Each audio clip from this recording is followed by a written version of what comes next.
All right, hi there, Cole. This question bothered me, so I revisited it and I think I figured it out. I'm not sure if I can explain it, but I think I actually figured out as to why the heck this actually works.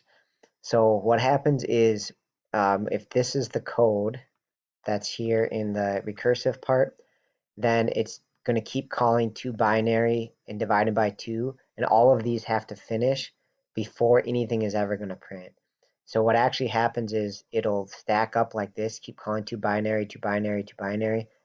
Sorry, I can't fit all that in there, but it'll look like that. And then once it finally hits the base case, so the input num is less than 2, it'll print out the num. So this final call here is going to finally print a 1, and that'll be the first thing that'll be printed.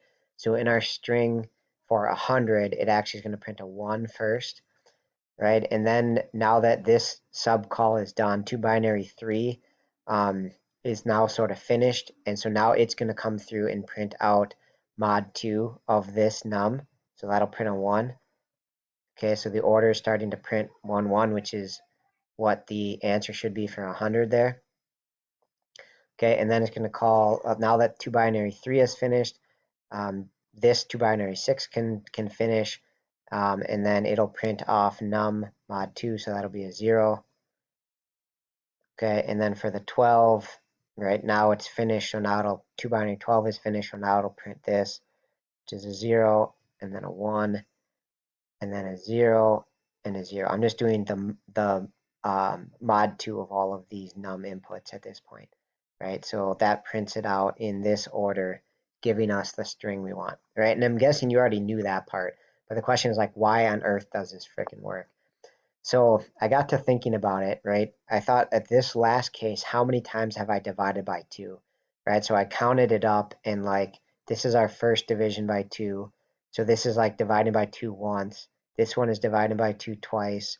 This one is divided by 2 3 times, 4 times, 5 times, and then at the end, all the way down here, this one represents having 100 divided by 2 6 times, which is also known as 64. Right? So this really is sort of the number truncated divided by 64. Because divided by 2 6 times, which would be equivalent to divided by 64. Similarly, this 3 represents how many 32s fit inside of there. And then this 6 represents how many 16s or 2 to the 4th fit in there, right? Like 6 times 16 is 96, right? So it's sort of saying 6 16s, 3 32s fit in there. And then 2 to the 3rd is 8. And so it's basically saying 12 eights fit in there. And then 25s, there's 4 of them that fit in there, 2 to the 4th. And then 2 to the 1st is 2, so it's saying 50, 52s. And then up here, it's sort of saying 100 fits in there. Okay, so that was kind of my next step. And then I thought, so what is really happening then is saying, this is saying we need a 64. All right. And then on this next level, this is saying we need 3 32s, right? But 2 of them have already been made up of this 64 because 64 is 2 32s. So from this 3, we already have 2 of them, and then we need 1 extra one. So that's why the 32 spot has a 1, right? Like this is the 64 spot, 32 spot, the 16 spot, the 8, the 4, the 2, the 1. Okay, so basically we need 1 more 32 to make these 3s. Okay, and then when you go up 1 level, for the 2 to the 4th, the 16s, we need 6 of them, right? But we already have all 6 because this 64, that is 4 16s, and this 32 is 2 16s. Okay, so at this point, we do need 6, but we don't need any more because we've already used them in the higher numbers, right? So that's why this is a 0 saying, hey, we don't need any 16s, right? Same thing with the 8, right? Same thing with the 8 is we need 12 of them, but we've used them already, right? Or not used them already, but we've already had them present in our number because 64 is 8 eighths and 32 is 4 eighths. So we don't need any more 8s, hence a 0. Okay, and so looking at one where we do need it, we need 25 fours.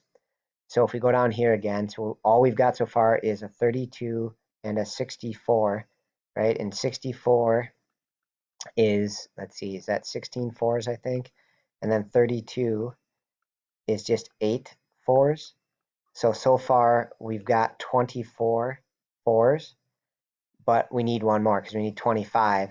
So basically we need 25 fours. So when we do mod, um, let's see, what are we doing? Mod 2, that means we do need one extra one here, right? Basically that's why the mod 2 says, hey, we have 24 already, but we need one extra. So that's why the 1 goes there. Okay, and so if you follow that logic backwards, that's how you get this number. So this last one does really represent dividing by 64. This represents how many 32s we need minus the ones we already have. So I'm pretty sure that's why it works.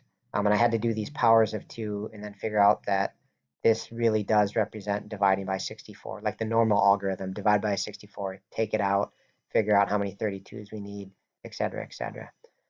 Hope that makes sense. That's a pretty confusing question, but I think it actually makes sense to me now. Obviously, I wouldn't write the code this way because this is just goofy, but it's an interesting use of recursion. Um, Thanks for the question. Thanks for pushing me to figure it out. Hopefully that helps, and good luck with the rest of the stuff. I gotta run take care of my kid.